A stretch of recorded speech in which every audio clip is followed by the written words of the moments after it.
Bonjour mes bien-aimés dans le Seigneur Jésus-Christ. Encore une fois aujourd'hui, c'est le frère Barouani qui vous parle aujourd'hui encore une fois de plus pour amener quelques conseils, quelques expériences de vie en Christ et Jésus qui peut aider beaucoup de frères et sœurs qui nous écoutent en ligne et partout dans le monde entier. C'est la raison pour laquelle nous sommes là, pour aider nos sœurs, nos frères aussi exactement par notre propre vie aussi qui doit être un témoignage en fait pour aider les autres aussi, qui doit être un modèle pour les autres aussi. Vous savez, quand on est en face des gens, quand on devient un conducteur, quand on devient celui qui apporte la parole à d'autres personnes, nous devons savoir qu'il y a toujours le bien et le mal qui se retrouvent dedans. Nous pouvons avoir des bonnes expériences. On peut avoir aussi des mauvaises expériences. Mais Dieu, dans tout ça, nous tirons instruction pour aider aussi aux autres qui nous regardent et qui nous suivent aussi, qui écoutent nos enseignements, de voir aussi que plus tard, qu'ils ne puissent pas aussi faire les mêmes erreurs comme nous. Aujourd'hui, je convoque le sujet sur la communion fraternelle virtuelle. Je voulais parler de la communion fraternelle virtuelle.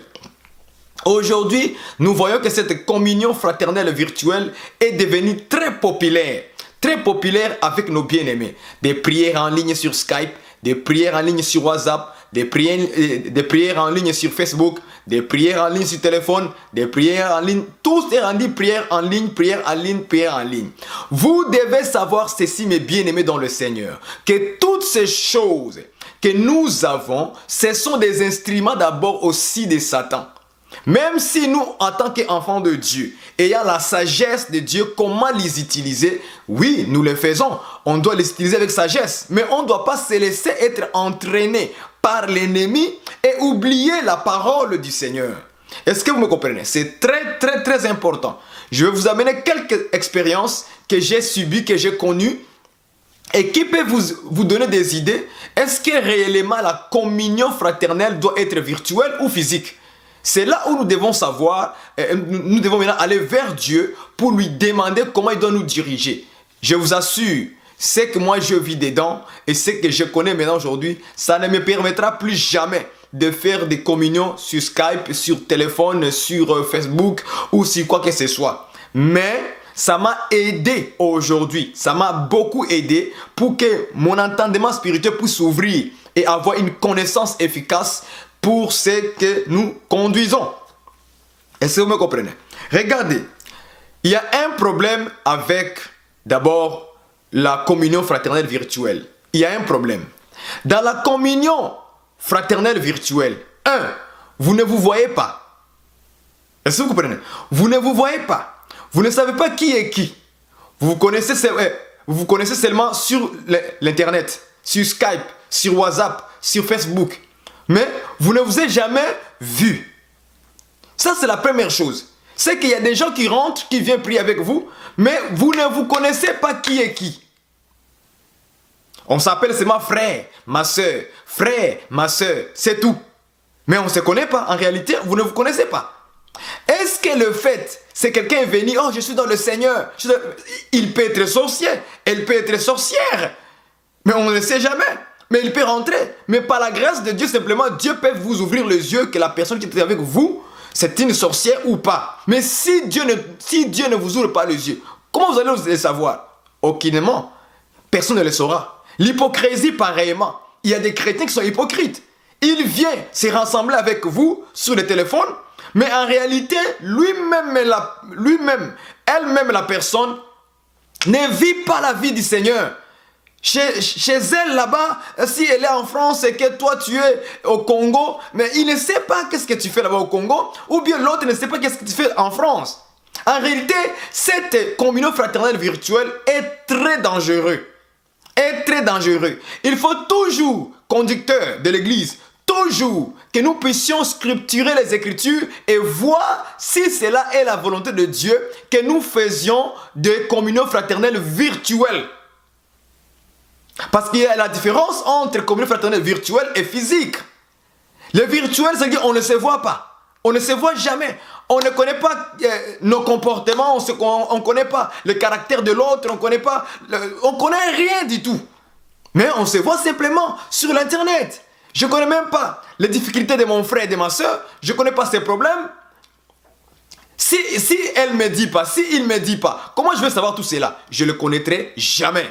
Donc il y a quand même un danger sur la communion fraternelle virtuelle. Il y a beaucoup de dangers. Regardez bien, amis dans le Seigneur. Dans la communion fraternelle virtuelle, qu'est-ce qui se passe?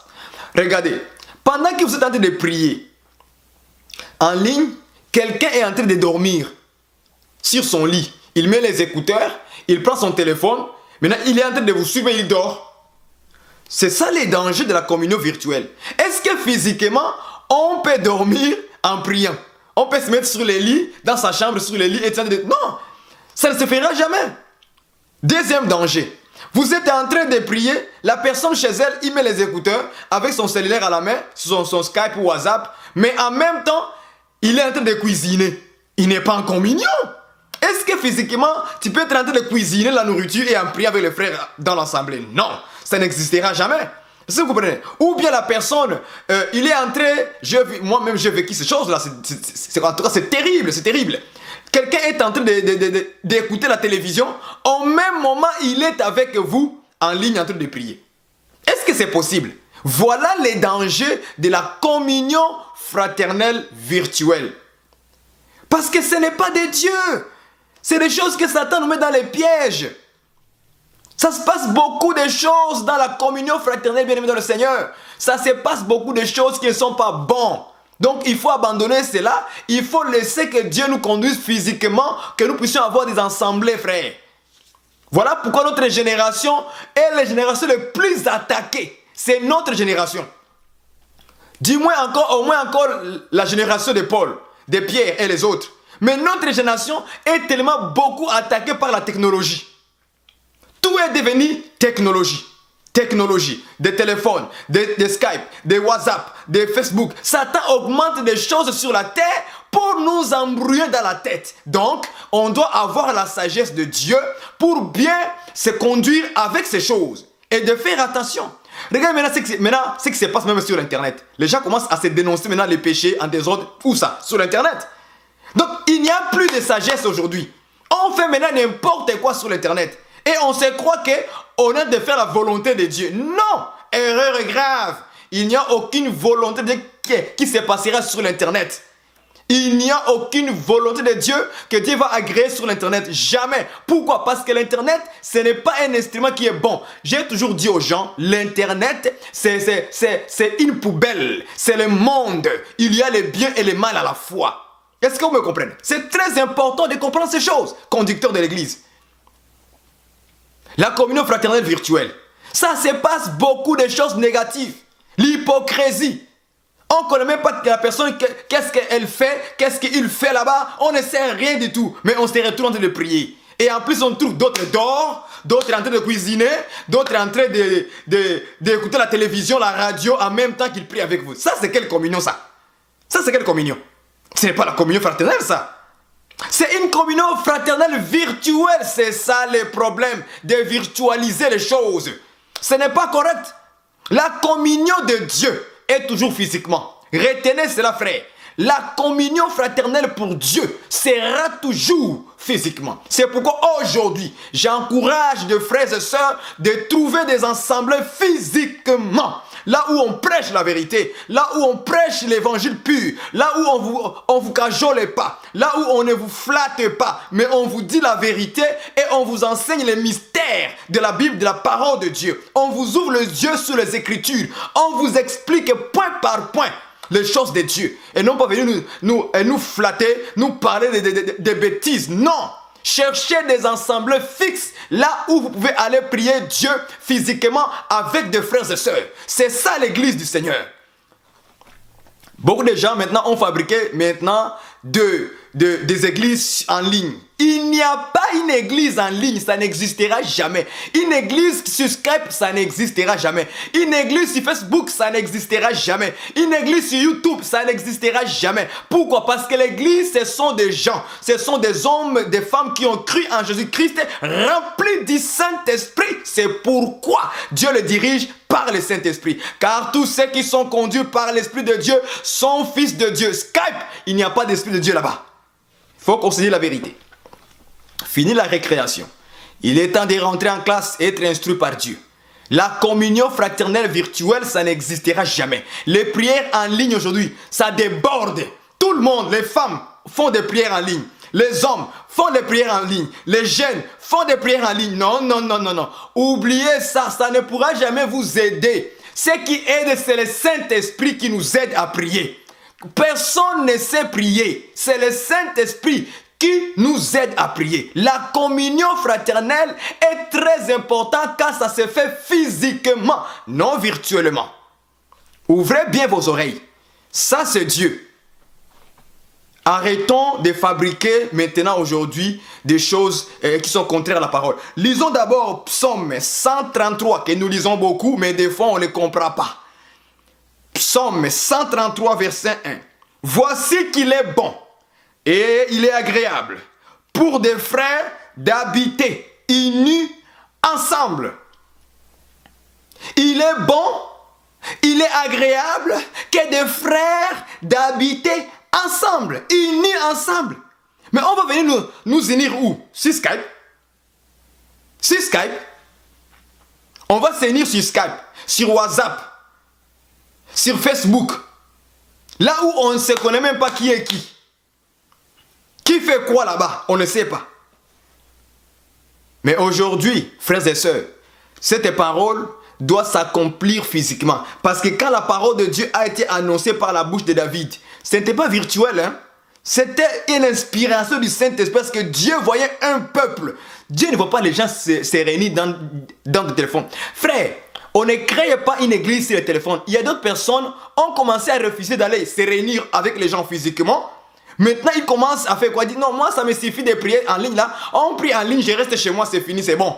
Pourquoi? Parce que beaucoup de pasteurs aujourd'hui, il y a beaucoup de faux aujourd'hui. Donc pour fuir les faux, alors il n'y a plus de communion fraternelle physique, mais là c'est sur le téléphone. Maintenant, la personne crée maintenant dans sa tête que l'église, ça se fait maintenant où? Sur le téléphone. Sur le téléphone. Et la personne ne va plus dans la communion fraternelle physiquement. Maintenant, il croit dans sa tête. Maintenant, Satan travaille en elle. Puis non, reste à la maison. Maintenant, ça suffit. Maintenant, téléphone, seulement vous priez là-bas, c'est fini. Amen. Vous closez, vous partez. Non. Cherchez une assemblée fixe. Là où il y a quelqu'un, un frère, deux frères qui sont dans la vérité et qui cherchent la vérité et qui enseignent la vérité. Il y en a, frère. Pourquoi? Parce que Élie avait pleuré un jour dans la Bible que non, Dieu éternel, on a tué tous tes prophètes. Je suis resté moi seul. Qu'est-ce que Dieu a dit? Il a dit, hey, Élie, fais attention. Il y en a encore 700 personnes qui n'ont pas fléchi les genoux devant qui? Devant Baal. Vous pensez que la vérité de Dieu va toujours disparaître? Jamais. Satan ne gagnera jamais sur Dieu. Il ne gagnera jamais sur Dieu. C'est impossible que Dieu échoue. Non, non. Dieu aura toujours des réserves quelque part qui sont cachées. Et je te le dis, ma soeur, mon frère, il y a des frères, des frères qui sont dans la vérité, qui sont cachés. Ils travaillent au sous-sol. Ils travaillent avec Dieu en cachette. Mais ils sont là. Dieu est en train de les préparer, de les réserver. Toi, simplement, il faut prier Dieu, que Dieu t'ouvre les yeux pour voir. Arrêtez d'être aveugle. Demande à Dieu les yeux. Il va te les donner. Il est bon. Dieu trouve que c'est bon. Et il est agréable. Dieu trouve ça que c'est agréable. Est-ce que vous comprenez? Dieu trouve ça c'est agréable que le frère habite unis ensemble. La communion fraternelle, ce n'est pas virtuel. Ça n'a jamais existé dans les Écritures. Toujours physique. Pourquoi il faut faire physiquement? Une autre chose. Dans la communion fraternelle virtuelle, il y aura des éléments qui vont manquer. Il y aura des éléments qui vont manquer. Dis-moi maintenant, dans la communion fraternelle virtuelle, comment maintenant vous allez manger le pain et le vin du Seigneur? Le repas du Seigneur là, vous allez manger ça comment? Aïe, vous voyez? Vous voyez? Mais je vous pose la question, comment allez-vous manger le repas du Seigneur sur les téléphones? Sorcellerie. Vous allez maintenant commencer à vous envoyer le pain et le vin maintenant sur le téléphone. Hein? C'est comme ça que vous allez faire. Ou bien maintenant vous allez dire que chacun maintenant dans sa maison cherche du pain et du vin. Et amener ça maintenant ensemble, on va prier au téléphone, après on va prendre ça. Non, non. Vous voyez, on va fabriquer des choses terribles. Voilà les éléments qui vont manquer dans la communion fraternelle virtuelle. Parce que c'est une recommandation du Seigneur. Faites ceci en mémoire de moi. C'est une recommandation, on doit le faire. Maintenant, si nous créons maintenant des églises au téléphone, maintenant, comment nous allons manger la recommandation du Seigneur, le repas du Seigneur maintenant? Comment on va les manger? On va les manger comment? Voilà un élément qui est manqué. Donc, vous ne prendrez jamais le repas du Seigneur alors. Est-ce que vous comprenez cela? Est-ce que vous saisissez bien évidemment? Les conducteurs, je parle à vous. Il faut qu'on arrête ces jeux-là. Envoyez tous ces gens-là qui sont au téléphone avec vous là. Renvoyez-les, dis-les, mais en tout cas mes bien-aimés, commençons à prier Dieu maintenant, que Dieu vous envoie là où vous êtes des ouvriers, des serviteurs qui sont fidèles, que Dieu a réservé, de commencer à vous prêcher la vérité là-bas et que vous soyez avec eux là-bas physiquement. Et Dieu va vous instruire physiquement. C'est là aussi, frères et sœurs, c'est là aussi où on peut manifester l'amour fraternel. Au téléphone, bon, dis-moi au téléphone, tu vas manifester l'amour fraternel comment? Comment tu vas faire ça? Mais je parle à vous conducteurs et à tout le monde qui m'écoute. Ah oui, oui, oui. Comment tu vas faire cela? L'amour fraternel. Comment tu vas faire l'amour fraternel là? Tu sais même pas si ton frère c'est un homme qui est colérique. Comment est-ce que tu peux manifester ton amour en fait de les ramener? Hein? Ou bien la sœur, ou bien telle personne. Mais il faut manifester l'amour. Quelqu'un qui manque quelque chose au milieu de vous. Comment on va faire? Il faut avoir de l'amour fraternel physiquement. Vous voyez? Donc il y aura des éléments qui ne vont pas aller dedans. C'est bien beau de prier. C'est bien beau de prier. Mais en ligne virtuellement tous les jours. Non. Non, non, non. Moi, quand j'ai compris ça, frère, j'ai arrêté ça. Et heureusement que moi, je disais toujours à mes bien-aimés, en tout cas, ici, nous sommes pour prier pour que Dieu envoie les ouvriers là où vous êtes et que vous ayez des assemblées là où vous êtes, dans votre propre ville. Que dans chaque ville puisse y avoir une église, là où on vous prêche la vérité. Est-ce que vous me comprenez? C'est comme ça, frères et sœurs. C'est comme ça qu'on doit vivre. La communion fraternelle se passe physiquement. Parce que là, on se connaît. On peut s'entraider facilement. Je connais le comportement de mon frère, de ma soeur. Maintenant, je sais comment je vais agir. Parce que vous, en tout cas, physiquement, on va se connaître comme ça. Je connais qui tu es, je connais là où tu travailles, je connais là où tu dors, je connais ta famille, je connais ceci. Je connais tout de toi. Il n'y a rien qui va m'échapper. Pourquoi? Parce que fraternellement, physiquement, nous voyons tous les jours. Et on finira par se connaître. On finira par se connaître, ça c'est sûr. Est-ce que vous comprenez? Mais virtuellement, on se voit qu'au téléphone, on s'écoute, on ne se voit pas. On s'écoute seulement au téléphone. Mais je ne connais pas qui tu es, en réalité. Mais seulement au téléphone. Seulement au téléphone, les oreilles seulement. Mais pas les yeux. Il faut que mes yeux te voient. Ah oui, il faut que mes yeux aussi te voient. Il faut que tu me vois aussi.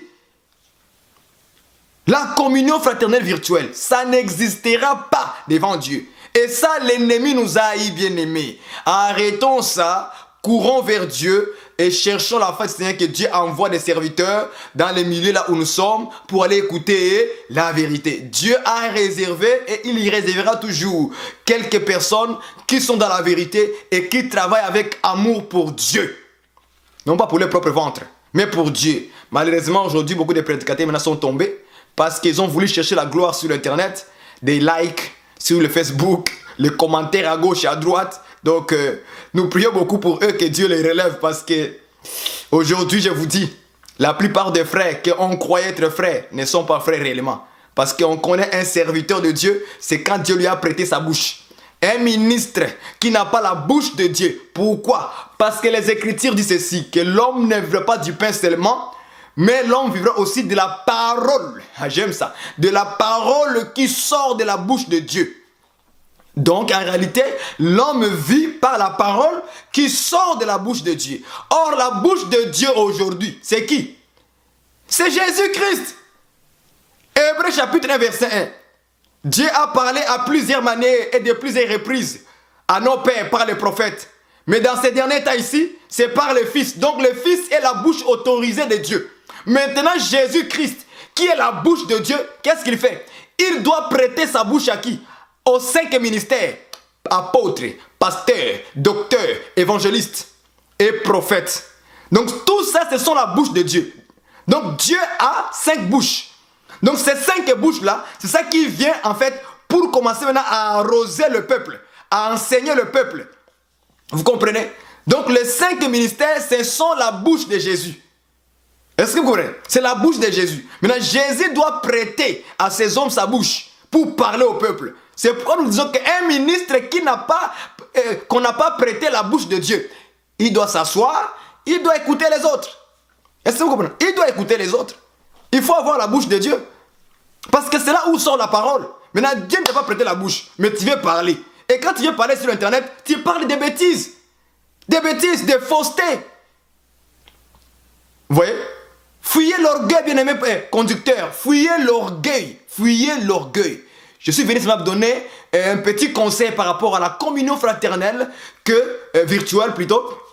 Faire attention, bien-aimé du Seigneur. Vous qui continuez à prier sur Facebook, sur WhatsApp, sur Skype, et ainsi de suite, faites attention car la communion fraternelle n'a jamais été virtuelle pour Dieu, c'est toujours été physique. Que Dieu vous bénisse. Si vous avez compris de ces messages, commencez déjà à prier Dieu qui vous envoie des gens là où vous êtes. Si vous n'avez pas compris, appelez-moi, nous allons discuter sur cela, nous allons partager quelques versets et vous allez voir qu'il y a une forte puissance, une forte onction de Dieu qui lui verse quand les gens sont comment? Quand les gens sont ensemble, unis physiquement. C'est ça que Psaume 133, verset 1 en descendant dit quoi? C'est comme l'huile la meilleure qui répandue sur la tête descend sur la barbe d'Aaron, qui descend sur le bord de ses vêtements. C'est comme la rosée d'Hermon qui descend sur la montagne de Sion, car c'est là que l'Éternel donne la bénédiction,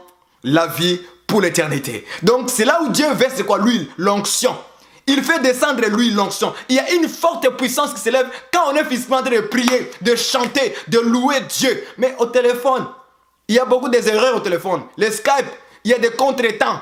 Quand l'autre chante, les deux voix, ça ne se concorde pas. Vous avez des désordres. Non, ça soit physique, frère. Que ce soit physique, ma soeur, cherche Dieu qui t'envoie là où il y a des frères et sœurs dans la vérité et qui aiment Dieu véritablement. Je pense qu'il y en a. Si tu es sincère dans ton cœur et que tu pries Dieu, il va te guider. Il va te guider comme Dieu avait guidé Ananias. Quand Paul s'est converti, il a été frappé par la lumière du Seigneur Jésus-Christ. Qu'est-ce que Dieu a fait? Dieu a parlé à qui? Ananias. Ananias ne connaissait même pas Paul. Où est-ce qu'il était? Mais Jésus-Christ a révélé le lieu. Il a révélé l'endroit là où est-ce que Paul était habité. Il lui dit, vas-y dans la ville d'Adamas. C'est là-bas. Tu trouveras un homme qui s'appelle Saul. Dieu lui a tout dit. Même le chemin, il lui a dit. Même l'adresse, il lui a donné. Il est possible qu'aujourd'hui, que Dieu aussi puisse te révéler l'adresse, le lieu, les noms de la personne. Là où il se trouve. Celui qui est dans la vérité, qui prêche la vérité. Moi, je le crois que le même Dieu qui a fonctionné avec Ananias, il peut le faire aujourd'hui pour nous autres. Pourquoi on n'a pas la foi en Dieu comme ça? Pourquoi on ne croit pas bien en Dieu? Pourquoi Dieu aujourd'hui ne se manifeste plus au milieu de nous? Parce que nous avons minimisé Dieu, on a limité Dieu dans notre intelligence, on a limité Dieu dans notre façon de voir les choses. Fini la récréation, laissons Dieu agir maintenant aujourd'hui. Nous sommes trop faibles, augmentons notre foi un peu. Ayez la foi, frère, ma soeur, ayons la foi. On a trop minimisé le Seigneur. On l'a réduit à néant. C'est pourquoi aujourd'hui, les gens, ils m'envoient des messages pour me dire, frère, est-ce que Dieu aujourd'hui, il peut encore faire des miracles? Ça, c'est grave. Comment est-ce qu'un chrétien peut-il me poser de telles questions comme ça? C'est le même Dieu. Dieu fait des miracles. Il fait des prodiges. Il est capable de le faire. D'ouvrir les yeux aux aveugles. Les boiteux peuvent marcher. Les morts peuvent ressusciter. C'est Jésus-Christ qui est capable de le faire. Pourquoi on n'a pas la foi? On commence à limiter Dieu au téléphone maintenant aujourd'hui. Des communes fraternelles. Frères, sortons. Allons prêcher le monde. Allons prêcher ceux qui sont malades et guérissons-les. Imposons la main à eux et ils seront guéris. Et la manifestation de la puissance de Dieu se manifestera. Fini la récréation maintenant. Fini la récréation. Entrons en classe pour être enseignés par le Seigneur. Trop de blagues aujourd'hui. Quelle génération? Quelle génération nous avons aujourd'hui? Faible, faible. Sortons de la faiblesse. Sortons, réveillons-nous. Réveillons-nous, arrêtons de blaguer. Le Dieu qui a été au commencement, c'est le même qui sera aussi à la fin. C'est pourquoi on l'appelle le commencement et la fin. Oui, Jésus est capable aujourd'hui de faire des grandes choses au milieu de nous. Que Dieu vous bénisse, frères et sœurs. Si vous avez bien compris, que Dieu vous bénisse. Amen.